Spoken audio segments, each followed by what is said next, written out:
Pernah nggak sih Anda merasakan ada dorongan dari dalam diri yang aneh?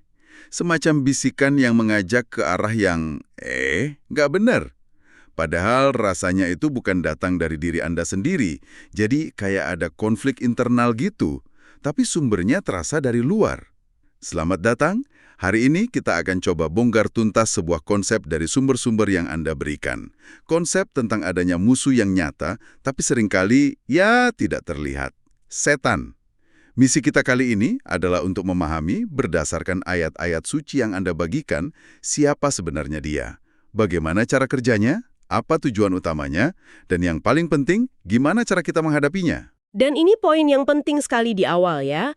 Sumber-sumber yang Anda berikan ini tidak menyajikan permusuhan ini sebagai kiasan atau metafora belaka. Ini disajikan sebagai sebuah realitas fundamental dalam pengalaman kita sebagai manusia. Sebuah drama kosmik yang panggungnya itu udah disiapkan sejak awal mula penciptaan. Oke. Mari kita mulai dari sana. Kalau ini sebuah drama, berarti ada babak pertamanya dong. Dari mana semua ini berawal? Kenapa ada permusuhan ini?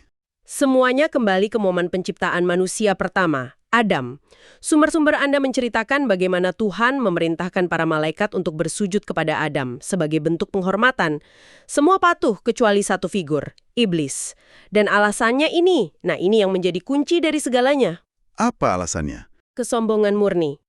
Dalam sumber Anda di surah Al-A'raf dan juga di surah Sad, dialognya itu terekam dengan jelas. Ketika ditanya, iblis menjawab, "Aku lebih baik daripadanya. Engkau ciptakan aku dari api, sedangkan dia engkau ciptakan dari tanah." Jadi, dia merasa superior secara materi penciptaan. Wah, jadi ini bukan sekedar pembangkangan biasa ya. Tapi ini dilandasi oleh arogansi dan rasisme primordial, kalau boleh dibilang begitu. Tepat sekali. Akarnya di situ. Surah Al-Baqarah merangkumnya dengan dua kata kunci. Dia enggan dan menyombongkan diri, dan karena itulah, ia termasuk golongan yang kafir. Jadi, permusuhan ini lahir dari ego yang terluka dan rasa superioritas. Tunggu sebentar, ini bikin saya bertanya-tanya. Bukankah iblis ada di antara para malaikat? Setahu saya, malaikat kan tidak punya kehendak bebas untuk membangkang. Kok dia bisa menolak? Itu pertanyaan yang sangat bagus, dan sumber Anda di surah Al-Kahf memberikan klarifikasi yang krusial. Ayat itu menyatakan, iblis, adalah dari golongan jin. Jadi dia bukan malaikat. Dia adalah jin yang sama taat sehingga diizinkan beribadah bersama malaikat, tapi dia tetap punya kehendak bebas, free will, yang menjadi ciri khas jin dan manusia. Inilah yang memungkinkan dia untuk memilih membangkang. Itu menjelaskan semuanya. Oke, jadi momen penolakan itu adalah titik nolnya. Lalu kapan permusuhan ini dideklarasikan secara resmi? Deklarasinya terjadi setelah iblis berhasil menggoda Adam dan Hawa untuk memakan buah terlarang, yang menyebabkan mereka semua terusir dari surga. Disitulah Tuhan berfirman, seperti di surah Al-Baqarah, "Turunlah kamu, sebagian kamu menjadi musuh bagi yang lain." Ini deklarasi umum. Lalu ada peringatan yang lebih personal kepada Adam di surah Taha. Sesungguhnya ini iblis adalah musuh bagimu dan bagi istrimu. Jadi permusuhan ini sudah ditetapkan sejak awal, bukan lagi personal antara iblis dan Adam, tapi jadi ideologis antara iblis dan seluruh keturunan Adam. Oke, jadi asal-usulnya jelas. Dendam yang lahir dari kesombongan. Sekarang ke bagian yang paling praktis. Kalau dia ini musuh, apa saja senjata atau modus operandinya? Gimana cara kerjanya menurut sumber-sumber ini? Sumber Anda memberikan gambaran taktik yang sangat psikologis. Taktik utamanya dan yang paling dasar adalah apa yang disebut waswasah atau bisikan keraguan. Contoh paling klasiknya ada pada kisah Adam dan Hawa itu sendiri. Surat Toha merekam bisikan iblis, "Wahai Adam, maukah aku tunjukkan kepadamu pohon keabadian dan kerajaan yang tidak akan binasa?" Ini menarik. Dia nggak bilang, ayo langgar perintah Tuhan, gitu kan. Tapi dia membungkusnya dengan penawaran yang sangat menggiurkan. Dia menjual mimpi, menargetkan hasrat terdalam manusia akan keabadian dan kekuasaan. Cerdik sekali. Tepat. Itu modus operandinya, membisikkan godaan yang dibungkus dengan indah. Dan ini membawa kita ke taktik kedua yang lebih halus lagi, yaitu manipulasi persepsi. Sumber Anda di surah Muhammad menggunakan frasa yang sangat kuat. Asyaitanu sawwalalahum. Apa artinya itu? Ini bisa diartikan, Setan menjadikan perbuatan mereka terasa indah bagi mereka. Jadi kayak filter Instagram untuk perbuatan buruk gitu ya? Sesuatu yang sebenarnya jelek tapi dibuat kelihatan menarik, keren, atau bahkan logis. Analogi yang sangat pas. Dia membuat hal yang salah tampak benar, yang merusak tampak menguntungkan. Ini bukan lagi soal membisikkan janji, tapi mengubah cara pandang Anda terhadap realitas itu sendiri. Selain bisikan dan manipulasi persepsi, ada taktik lain? Mungkin yang lebih eksternal? Ada, dan ini menunjukkan bahwa dia nggak cuma bermain di level individu. Surah Al-Maidah menyebutkan bahwa setan juga menggunakan alat dari luar. Ayat itu berbunyi, sesungguhnya setan itu bermaksud hendak menimbulkan permusuhan dan kebencian di antara kamu lantaran meminum khamr dan berjudi itu. Wah, jadi dia juga seorang ahli strategi sosial. Dia nggak cuma menyerang kita dari dalam, tapi juga menggunakan medium-medium di masyarakat, kayak alkohol dan judi dalam contoh ini, untuk menciptakan konflik, untuk memecah belah komunitas, dan membuat kita saling benci. Medan perangnya lebih luas dari yang saya kira. Sangat luas.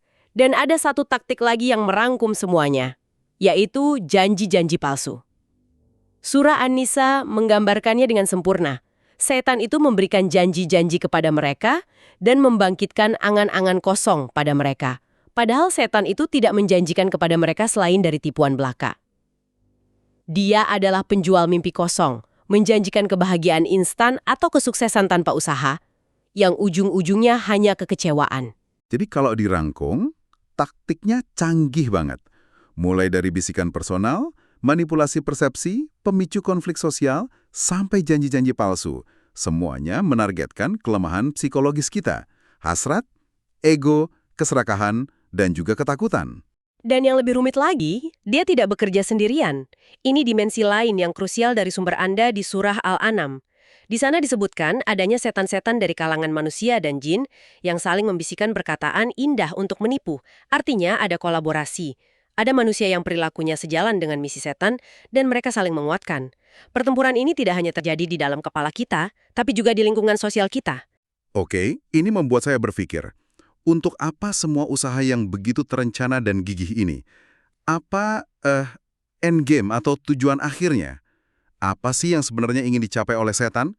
Sekedar membuat manusia tergelincir saja? Dari itu, sumber-sumber Anda sangat eksplisit tentang sumpahnya di hadapan Tuhan.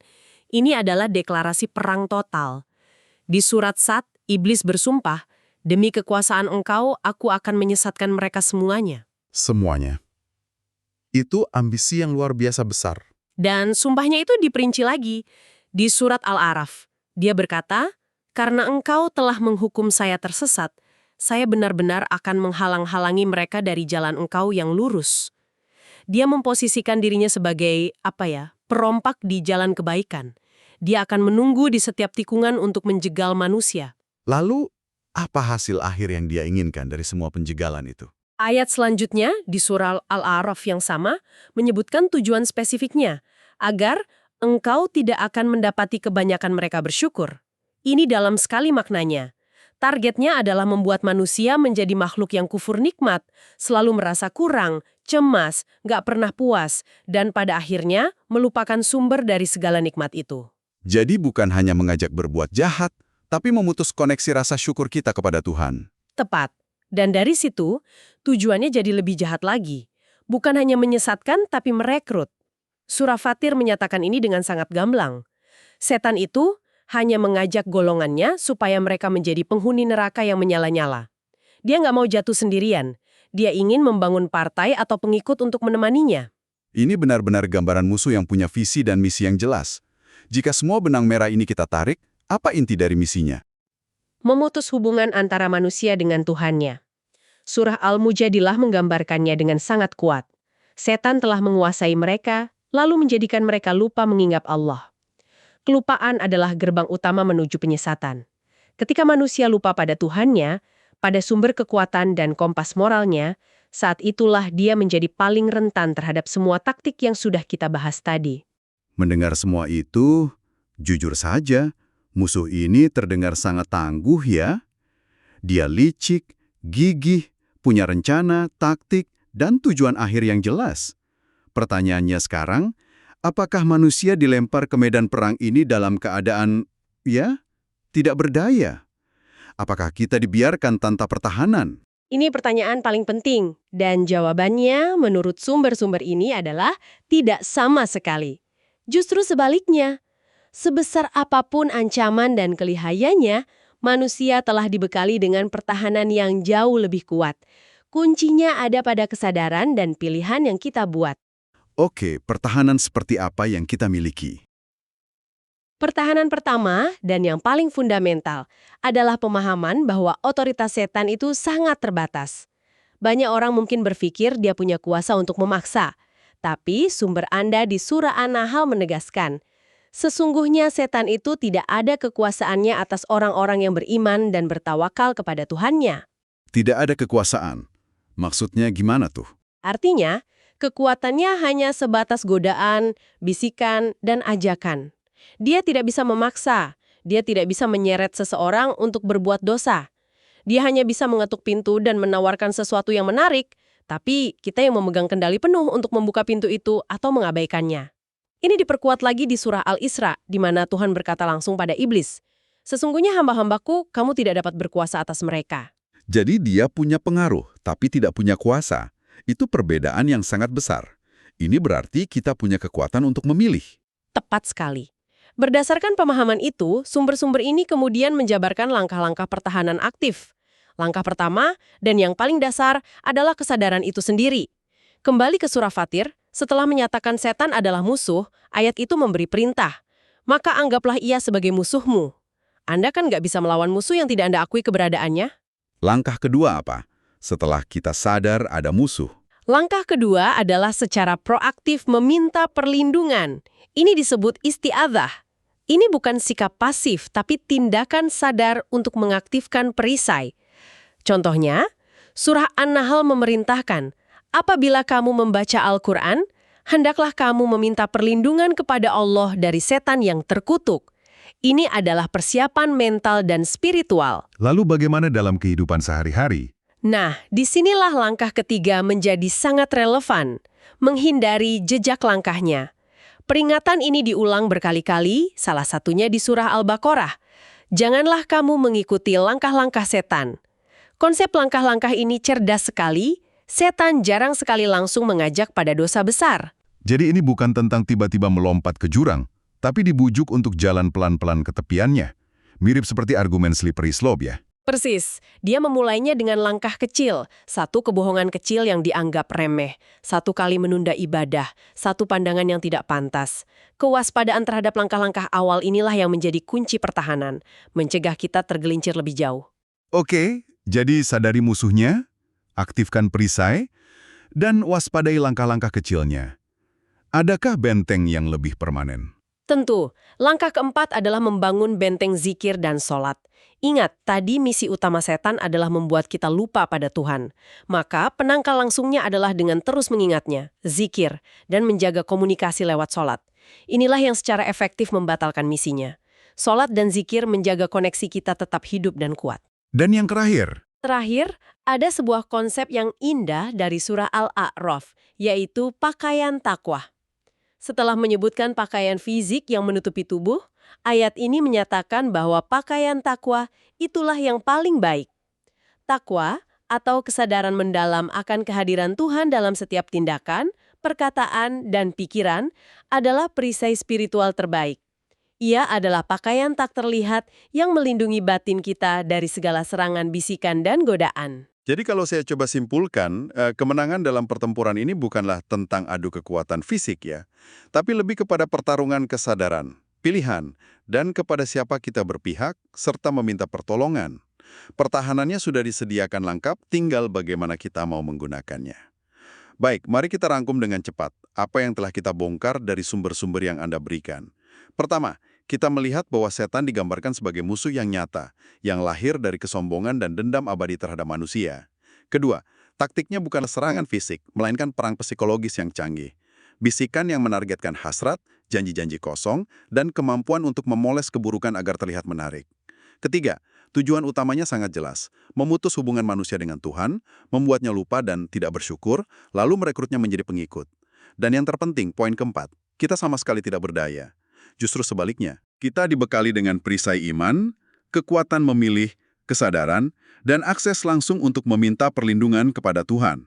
Dan atas mereka yang sadar dan memilih untuk berlindung, ini kekuasaan setan menjadi, tidak berlaku. Sebagai penutup, saya ingin meninggalkan sebuah pemikiran untuk Anda renungkan, yang idenya diambil dari Surah Al-A'raf. Ayat ini menyatakan sebuah fakta strategis yang menarik. Sesungguhnya ia dan pengikutnya melihat kamu dari suatu tempat yang kamu tidak bisa melihat mereka. Mengingat sifat permusuhan yang tak terlihat ini, coba renungkan skenario ini. Bagaimana jika kita mulai melihat setiap pikiran negatif yang muncul tiba-tiba, setiap rasa malas yang menghalangi kita berbuat baik, atau setiap dorongan untuk berkonflik dengan orang lain, bukan semata-mata sebagai kegagalan karakter pribadi, melainkan sebagai langkah atau bisikan potensial dari musuh tak terlihat ini. Bagaimana kesadaran itu akan mengubah cara Anda merespons bisikan-bisikan tersebut dalam kehidupan sehari-hari?